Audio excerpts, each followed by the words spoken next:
Hi everyone, welcome back to another tutorial from Crazy Gamer. Today in this episode we will be learning how to reset your progress in Dude Theft Wars. If you want to reset your saved progress and start over in Dude Theft Wars, first of all launch open the game on your device and from the main homepage, go ahead and tap on the profile button at the top left corner. After you open up your profile section, you will see a reset progress button at the bottom right in red.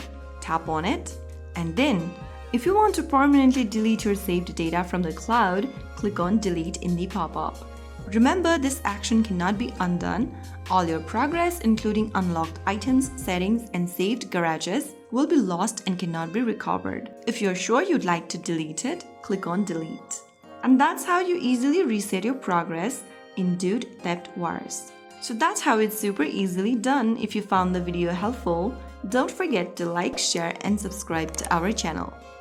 I will be back again in the next episode. Thank you for watching.